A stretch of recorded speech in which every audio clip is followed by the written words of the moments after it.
In May 1999, Ah Fong, a scared 14-year-old girl, ran to the Hong Kong police to report that she was being haunted by the ghost of a woman who had just been murdered. The police considered his accusations to be exaggerated. However, after an in-depth investigation into the case, they will discover one of the clearest stories to ever occur in Chinese history. Hello everyone, Moonlit Haunts here, and first I would like to clarify the disclaimer that what you should not see is of sarcastic seals. This is one of the most brutal and gruesome crimes ever committed in Chinese history. Therefore, this view is recommended. But my ladies and gentlemen, this is the story of the famous Hello Kitty murder. During the 1990s, China's streets were plagued by a rapid surge of triad gang-related crimes. A triad is a criminal-based organization operating out of China. Think of it as a Chinese mafia or yakuza. They've existed for over 200 years and remain one of the largest crime syndicates in the world. However, they became noticeably more active during the 1990s, after China's economy started to shift more capitalistic.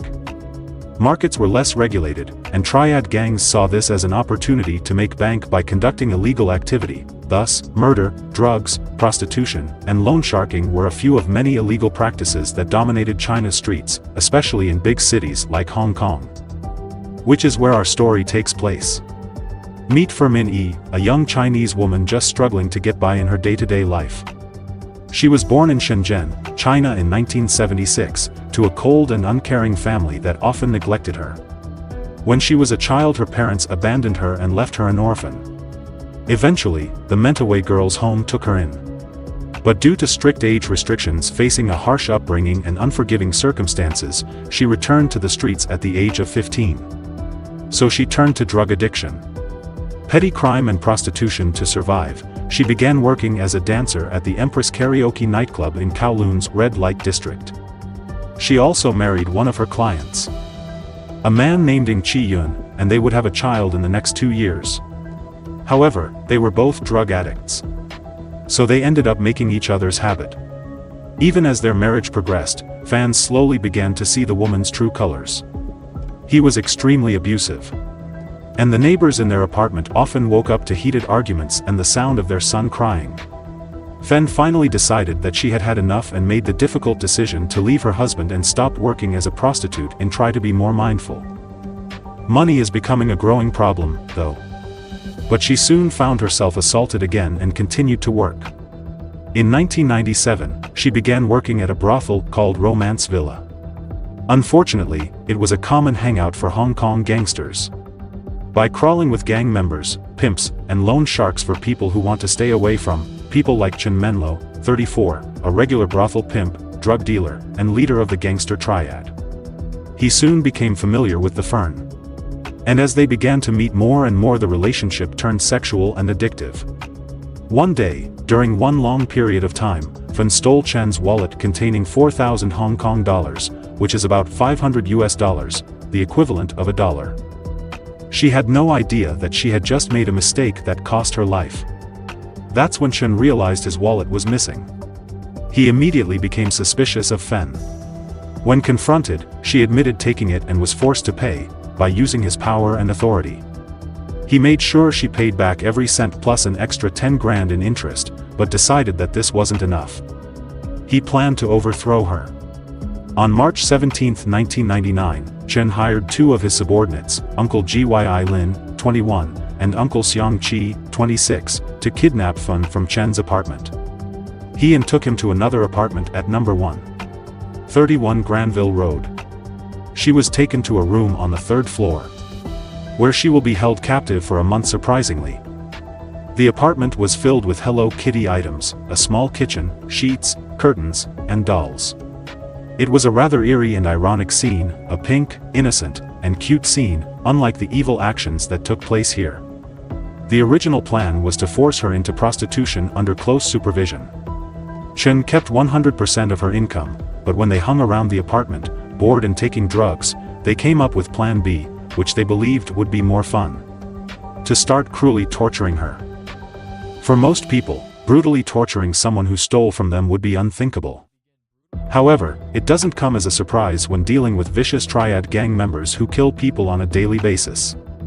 What is shocking is the fourth participant in this heinous crime, Chen's 14-year-old minor Lau Mingfang. Lau had become involved with these men a year prior, as she was repeatedly groomed by Chen and was even believed to be one of his prostitutes. Despite being a victim of Chen's manipulation, she displayed the same cold-hearted cruelty as the three other men, relishing in the suffering of their victim. She found it amusing and even took it upon herself to devise creative ways of abusing Fun. When later asked why she did it, she stated she believed it was for fun. Most of the acts took place in the apartment's kitchen, but the details of what was done to poor Fun Mengzi are horrifying. So if you don't want to hear about this, skip to the timestamp displayed on the screen. She endured some of the worst tortures imaginable, physical beatings with metal bars, being strung up and used as a human punching bag, assaults, and so much more. At one point, Lau walked in on the trio, kicking Fun in the head around 50 times, and she eventually joined in herself.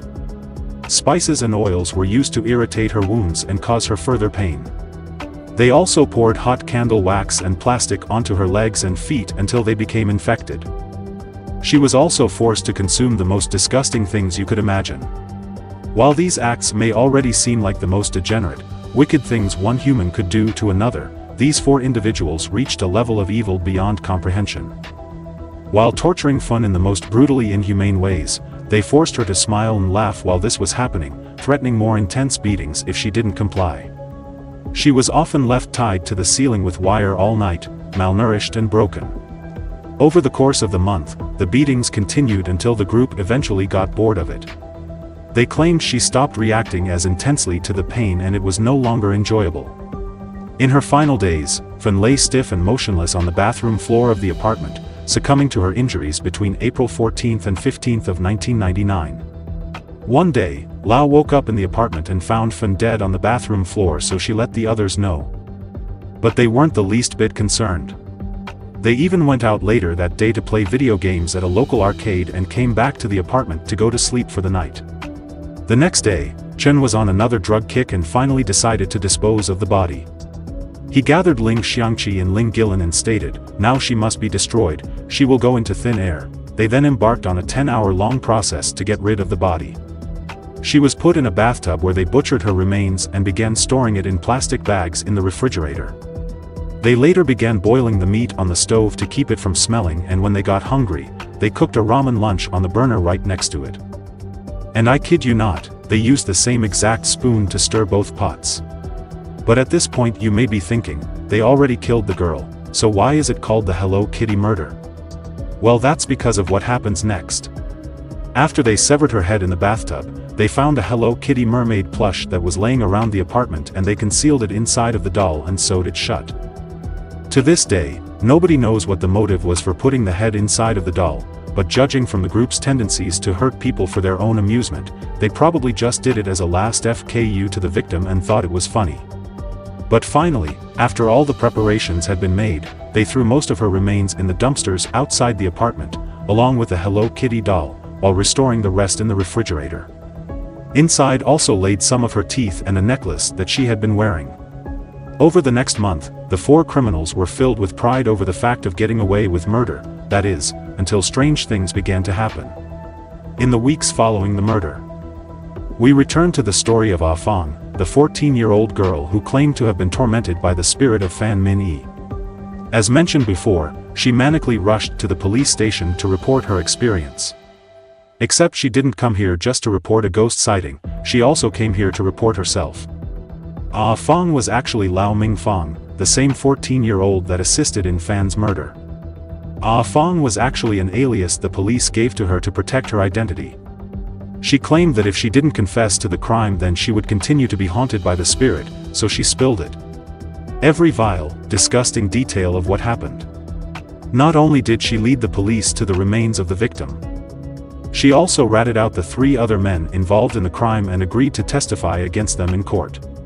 In exchange, she was granted immunity and all charges were dropped, not that she deserved it at all. When the police investigated the apartment on May 24 of 1999, what they found truly horrified them. Inside, they found the fridge full of human remains and the rest in the dumpster outside along with the Hello Kitty doll. By this point, they weren't exactly aware of who the victim was and only found out later that June after using a photo-overlapping method on her skull. Now that the victim's name and face were known, it spread like wildfire throughout the media and in a rather distasteful way. Once the story made its way into the local papers, word spread and it shocked the entire country. The letter had a picture of Fen and her son on one side. The computer generated an image of her tied together with duct tape on the other side. And the headline read, "Girls are eating and drinking." The computer-generated images basically made her gender very strange, and it was a rather messy report, but it made national headlines and the police eventually arrested 3 other culprits and were arrested and prosecuted. In court, they tried to plead not guilty and say Fen died of a drug overdose. They were responsible for dismembering the body because it could not be removed, but the court eventually charged him with murder instead of murder. It is assumed that there is not enough evidence to conclude that the gang intended to kill Fen. But it was clear that she had died. A direct result of the abuse she endured. As a result, Judge Peter Nguyen sentenced the 3 men to life in prison with the possibility of parole in 2020. Chen and Lung are believed to be. Wei Luan is still in prison to this day. He returned to prison after serving just 12 months after assaulting a 10-year-old girl. This remnant of human remains roams freely to this day. Yes, the justice system put a capital L on that one.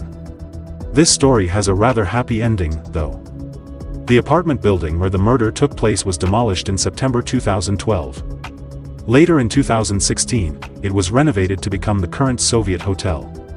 There are 3 Buddha statues in Fen's memory.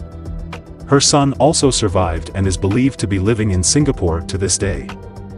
Law enforcement even gave him his mother's necklace they found at the crime scene, so he'll always have something to remember her by. But that will be the end of today's video. I hope you find this story as eye-opening as I did, and I want to leave this story on a positive note and say that even though the world is a very dark place, but they can be equally beautiful and fulfilling. People who are taking care. Thank you for watching. And if you want to know about real exorcisms, click on this video here. Thank you again, and have a wonderful day.